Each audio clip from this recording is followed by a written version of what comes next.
Bonjour à tous, bonjour à toutes, bienvenue dans un nouvel épisode de mon podcast Sans artifice. Dans l'épisode du jour, j'avais envie de vous partager un petit peu un moment personnel de ma vie, enfin plutôt une période qui est toujours en cours d'ailleurs, étant donné que si vous avez cliqué sur l'épisode et que vous avez vu le titre ou que vous me suivez quotidiennement, vous connaissez l'être dont je vais vous parler aujourd'hui, Blue. Il s'agit de mon petit chien, enfin je dis petit mais il est quand même assez grand et assez costaud que j'ai maintenant depuis plus de 2 ans et j'avais un petit peu envie de vous raconter son histoire. J'ai toujours beaucoup de questions par rapport à mon chien, j'ai toujours beaucoup de questions par rapport à son adoption, par rapport à notre entente, par rapport à lui finalement. Et je me suis dit que j'avais très envie de vous enregistrer cet épisode de podcast qui sera un petit peu hors série, étant donné qu'il va vraiment beaucoup plus me concerner plutôt que concerner un sujet au sens large. J'espère que l'épisode vous plaira. N'oubliez pas de liker la vidéo si vous regardez sur YouTube et de laisser une petite note au podcast si jamais vous m'écoutez sur les plateformes d'écoute. D'ailleurs, c'est assez drôle étant donné que je fais cet épisode au moment où il est avec moi. Donc si vous entendez des petits bruits parasites, dites-vous que c'est uniquement mon chien.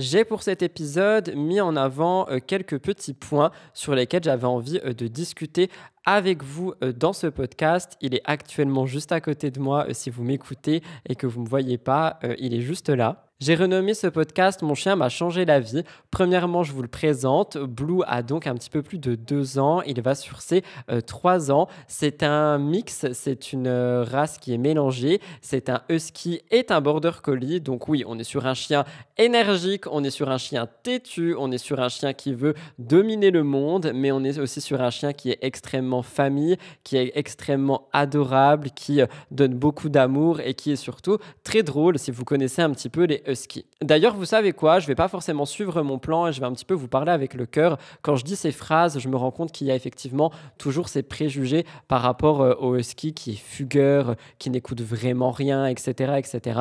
Alors sachez que mon Blue n'a jamais été fugueur pour le moment. Après oui, il est un petit peu têtu, on va pas se mentir. Par exemple, là, normalement en tournage, il est censé être couché, mais non, il est à côté de moi, il réclame des câlins. Mais c'est aussi ce qui fait son charme, c'est que c'est un chien qui est extrêmement amour. Blue est né le 14 septembre. Alors c'est assez drôle, ironique et j'ai envie de dire aussi le destin, étant donné que le 14 septembre est la date à laquelle je me suis mis avec mon conjoint. Donc c'est pas la même année, mais Blue est né ce jour-ci. Donc je trouve que c'est quand même assez, on va dire le destin. Vous savez que je crois aux signes, etc.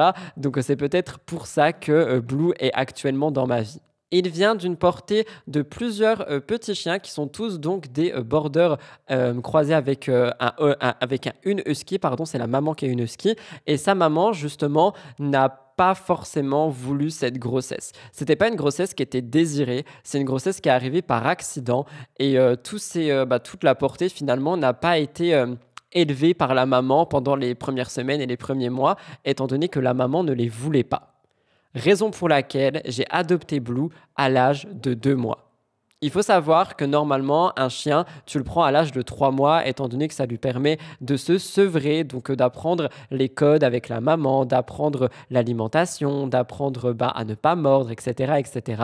Et personnellement, je l'ai eu à 2 mois, donc tous ces codes, c'est moi-même qui ai dû lui apprendre. C'est moi qui ai dû lui apprendre à se nourrir sans se gaver, c'est moi qui ai dû lui apprendre à avoir un comportement un petit peu plus doux parce que il est quand même assez gros, assez costaud avec une bonne mâchoire. Donc c'est moi qui ai dû tout lui apprendre. J'ai joué le rôle de la maman auprès de Blue. Au niveau de la rencontre, comment je l'ai trouvé, comment je l'ai adopté, c'est mon petit ami en fait qui tenait vraiment à m'offrir un chien. Alors attention, un chien n'est pas un objet ni un cadeau effectivement, mais et quand je me suis mis avec lui, il en a un et je suis vraiment tombé amoureux des chiens finalement, alors que de base j'en avais extrêmement peur. Donc il a cherché activement à pouvoir faire en sorte que j'adopte un animal, un chien. Alors de base, moi je lui avais donné mes critères qui étaient que je voulais un chien de refuge, un vieux chien pour qu'il passe ses meilleurs derniers jours à la maison. Lui m'a dit que pour commencer avec l'élevage d'un chien, c'était peut-être mieux d'en avoir un bébé et de vraiment découvrir ce qu'est un chiot, puis le chien qui grandit, etc., etc. Raison pour laquelle il a donc cherché activement et on est tombé sur l'annonce où il y avait Blue. Alors, il faut savoir que de base, Blue ne devait pas du tout s'appeler Blue, il devait s'appeler Stache. Étant donné qu'il avait des petits sourcils et son petit casque là sur la tête, on voulait vraiment le renommer Stache. Mais finalement, dès lors où on a visité la personne qui avait donc Blue, la portée, etc., on s'est rendu compte qu'il portait un collier bleu. Et par conséquent, pour moi, c'était une évidence, il fallait qu'il s'appelle Blue. Sur la première photo qu'on a reçue de lui, en fait, il restait 3 chiens. Il restait 2 chiens qui tiraient beaucoup plus vers le border collie et Blue qui tirait beaucoup plus vers le husky. Et je suis tombé amoureux de lui parce qu'il a 2 petits sourcils et c'est vrai que c'est quelque chose qui m'a fait extrêmement craquer. Et si j'avais su que c'était plus un husky qu'un border collie, j'aurais peut-être réfléchi à 2 fois en tant que premier chien. Parce que justement, le husky est un chien très compliqué à apprivoiser, surtout quand c'est ton premier chien. C'est-à-dire que le husky va vraiment être une race qui demande beaucoup d'attention, beaucoup d'exercice, beaucoup de distraction. Il doit vraiment être distrait, que ça soit mentalement et ou physiquement. Et c'est des choses auxquelles je n'étais pas forcément préparé en adoptant un chien, mais que j'ai apprises sur le tas. D'ailleurs, je me trouve extrêmement chanceux d'exercer un métier qui me permet en fait d'être chez moi la plupart du temps, d'être avec lui, de pouvoir le promener, de pouvoir jouer avec, le stimuler mentalement, le stimuler physiquement. Parce qu'il est vrai que si je n'avais pas été à la maison tous les jours, je pense que ça aurait été assez compliqué de pouvoir lui offrir la meilleure vie que possible. Quand il est arrivé à la maison, son acclimatation, elle a été assez fun, on va pas se mentir, étant donné qu'il a du coup rencontré l'autre chien, Ethan, qui lui est un border collie croisé staff, et notre chat qui s'appelle Orson. Et il est vrai que l'acclimatation a été assez drôle au début parce que le chat avait très peur de Blue, et puis finalement ils sont devenus très amis, alors que littéralement la taille du chat fait la taille d'une patte de mon chien. Et Ethan, lui, a su être un grand frère et un grand papa finalement pour Blue, et aujourd'hui ils sont vraiment inséparables. À la maison, Blue m'a fait vivre pas mal d'horreurs. Il m'a mangé des murs, il m'a mangé des meubles, il m'a mangé du bois. Il a vraiment fait pas mal de bêtises lors de sa première année. Et comme on me l'a souvent dit, et je peux vous le dire, quand tu adoptes un chien, la première année c'est vraiment compliqué et après ça devient petit à petit que du bonheur. Surtout que je le rappelle, du coup, je l'ai eu à 2 mois. J'ai dû vraiment tout lui apprendre à manger. C'était tellement compliqué. Je devais mettre les croquettes dans ma main et lui donner une par une pour lui comprendre qu'il fallait qu'il croque parce que lui, il aspirait les croquettes, il les revomissait 5 minutes après. Donc, j'ai vraiment eu un rôle finalement de parent plus avec ce chien que je l'aurais imaginé. Je lui ai également appris à faire ses besoins parce que c'est quelque chose qu'il avait un petit peu du mal à faire, mais ça c'est propre à chaque chien également, et encore aujourd'hui il a un petit peu de mal avec ça. C'est vrai que je vais pas dire que c'est un chien traumatisé, mais je pense qu'il ressent le fait que sa maman ne l'a pas voulu et que je suis littéralement son seul repère depuis ces 2 mois. D'ailleurs, si vous voulez une anecdote sur quand il était petit, il y a 2 choses qui se sont passées. Premièrement, on faisait une balade en forêt. Alors, quand il était petit, je pouvais le détacher en tout temps. Maintenant, c'est plus compliqué parce que il fait quand même ma taille littéralement et mon poids. Et s'il veut partir parce qu'il entend, je sais pas, un lapin, il partira. Donc, je lui permets d'avoir des très grandes longes, mais je peux plus le promener détaché. Quand il était petit, je pouvais. Et il s'est passé 2 choses qui étaient extrêmement fun. La première, on était en forêt, donc moi et lui et moi. Et il était détaché. Il commençait à gambader, à découvrir un petit peu le monde extérieur. Et d'un coup, on a entendu un gros bruit, certainement un camion qui a fait du bruit ou je sais pas. Et Blue a eu extrêmement peur et il est parti en courant, en marche arrière. Et il a voulu s'enfuir en fait pour retourner à la maison. J'ai dû lui courir après en criant Blue, Blue, Blue. Et c'était vraiment drôle. C'est un moment qui reste gravé dans notre tête. Et un autre moment anecdotique qui était lorsqu'il était petit, c'est quand il s'est assis sur une guêpe et que la guêpe lui a piqué le bout de la queue. C'était très très drôle parce que déjà sa queue était toute fine quand il était petit et du coup elle pendouillait par terre et lui il comprenait pas pourquoi est-ce qu'il avait plus d'équilibre. C'était quelque chose qui était vraiment fun et c'est des anecdotes, je pense, que je n'oublierai jamais en tant que maître d'un premier chien. D'ailleurs, j'ai même pas envie d'utiliser le mot maître, mais plutôt le mot dresseur. Comme je vous l'ai dit, la race du husky est une race qui est difficile à apprivoiser parce qu'en fait, c'est un chien qui fonctionne en hiérarchie, en meute. Donc, le fait qu'on soit une famille soudée, je pense que ça l'aide beaucoup parce que du coup, il fait partie de cette famille soudée. Par contre, comme je vous l'ai dit, il fonctionne aussi en hiérarchie. Et je n'ai jamais vu ça de ma vie avec un chien, mais je n'ai jamais croisé de husky aussi fréquemment avant lui. Il faut vraiment lui montrer que tu es au-dessus, que c'est toi qui décides parce que s'il prend le pas sur toi une fois, il le fera savoir tous les jours. Donc maintenant, c'est quelque chose que j'ai réussi à comprendre et c'est pour ça qu'il y a des personnes qui me trouvent des fois un petit peu dur avec Blue, un petit peu trop froid entre guillemets, mais j'ai pas le choix en fait parce que sinon littéralement il fait sa vie. Mais quand je vous dis il fait sa vie, c'est que il peut monter dans des pièces alors qu'il n'a pas le droit d'y aller, il peut manger les murs alors qu'il n'a pas le droit de le faire, mettre de chat dans sa bouche alors que c'est dangereux. Donc j'ai vraiment dû avoir cette position de papa pour le coup, plus que maman, genre de mâle alpha littéralement, et de lui montrer que c'est moi qui dois écouter, sinon quoi, finalement on va pas vraiment s'entendre. Donc ça, c'est quelque chose que j'ai appris sur le tas et qui m'a d'ailleurs permis d'avoir une certaine, j'ai envie de dire, rigueur en tant qu'éducateur de Blue, étant donné que c'est pas quelque chose que j'aurais imaginé avant. Pour moi, c'était c'est ton copain et puis voilà, et puis tout se passe bien. Mais non, avoir un chien, c'est vraiment du travail quotidien, c'est du travail qui s'apprend finalement sur le tas et finalement, quand tu le fais très bien, tu n'as que des moments de bonheur avec ton chien. Mais c'est vrai que la première année, on a eu pas mal d'embrouilles, Blue et moi, parce qu'il cherchait à prendre le dessus sur moi et donc il me testait finalement. Je pense pas qu'il m'ait déjà montré les dents méchamment, mais il m'a déjà beaucoup grogné, il m'a aboyé, il a essayé de me montrer que la maison était chez lui et non pas chez moi. Des choses que finalement, j'ai dû apprendre à gérer sur le tas.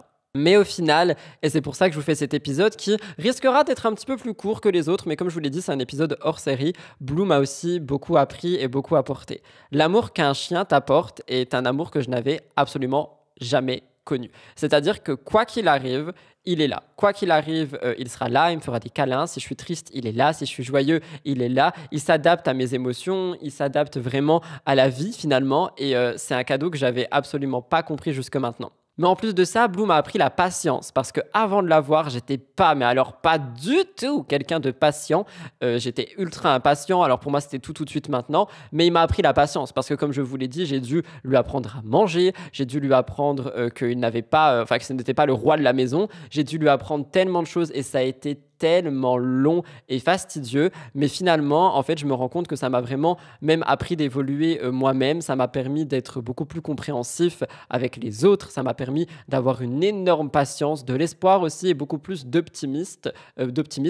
D'ailleurs, j'ai bugué parce que je pense à mon épisode sur le pessimisme qui est sorti il y a pas longtemps et c'est vrai que Blue m'apporte énormément au quotidien. Et du coup, j'essaye de lui rendre le mieux que je peux. Je lui rends en lui faisant des balades, je lui rends en l'emmenant courir, en l'emmenant découvrir des endroits, en l'emmenant avec moi au bureau, en le stimulant mentalement et physiquement. J'essaye vraiment de faire en sorte de lui offrir la meilleure vie que possible. Et une phrase que j'ai longtemps répétée parce que c'est vraiment un chien qui est quand même compliqué quand on ne connaît pas en chien ou quand on n'est pas tout le temps à la maison, c'est que dans tous les cas, si moi je l'avais pas eu, je me demande comment est-ce qu'on aurait pu s'en occuper, même si je pense qu'un éducateur ou une éducatrice aurait pu faire l'affaire, mais tout le monde n'est pas éducateur ou éducatrice. Et je vous dis ça parce que toute la portée est partie à 2 mois et en fait, au fil des semaines, je me suis rendu compte, notamment sur Facebook, que des chiens lui ressemblant, donc je pense sincèrement ses frères et sœurs, ils lui ressemblaient vraiment beaucoup, ont été abandonnés. On parlait de border croisés husky qui avaient les mêmes dates que Blue et 2 d'entre eux ont été abandonnés. Et c'était les 2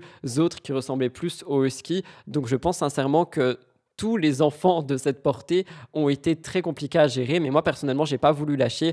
C'est mon chien et ça sera mon chien jusqu'à la fin et je l'aime d'amour. Et il me le rend tous les jours, j'essaie de lui apporter le mieux que possible, j'essaie de lui faire les bons petits plats dont il a envie, j'essaie d'être là pour lui autant que possible, de l'amuser, de lui apprendre des choses, de le stimuler et j'espère sincèrement qu'il restera le plus longtemps possible sur cette terre. Cet épisode de podcast était beaucoup plus court que tous ceux que j'ai pu faire jusque maintenant, mais c'était vraiment un hors-série et j'avais juste envie en fait de discuter avec vous de l'histoire de mon chien, de l'histoire de Blue. Je sais qu'il y a tellement de questions tout le temps par rapport à lui pour celles et ceux qui me suivent. Il y a beaucoup de personnes qui se demandent ce que c'est, quel âge il a, d'où il vient, est-ce que c'était compliqué, comment est-ce qu'on gère la maison, etc., etc. Alors, il faut passer l'aspirateur tous les jours, ça je vous mens pas parce que les pertes de poils d'un husky, c'est vraiment très gigantesque, mais à côté de ça, c'est vraiment que du bonheur. Je compte compterai sur vous pour me donner des anecdotes si vous en avez avec vos chiens dans la boîte à questions de Spotify ou dans les commentaires de la vidéo YouTube. N'hésitez pas à me dire si vous en avez un, si vous avez aussi eu des anecdotes, si vous avez un husky, si vous avez des anecdotes spéciales husky. Mais ouais, voilà, on est sur un épisode de podcast qui peut être un peu plus court. J'avais tellement envie de vous partager son histoire. J'espère sincèrement qu'elle aura pu satisfaire votre curiosité et vous en apprendre aussi un petit peu plus sur mon chien, fidèle compagnon à quatre pattes. Je vous laisse ici pour cet épisode de podcast. Je vous remercie de l'avoir écouté. N'oubliez pas de laisser une note sur Spotify ou sur les autres plateformes d'écoute et de liker la vidéo si vous l'écoutez sur YouTube. Blue boit actuellement de l'eau. Je pense qu'il veut rentrer à la maison. Ça fait un moment qu'on est au bureau. Merci de m'avoir écouté jusqu'ici. Je vous retrouve mercredi prochain pour un nouvel épisode de Sans Artifice.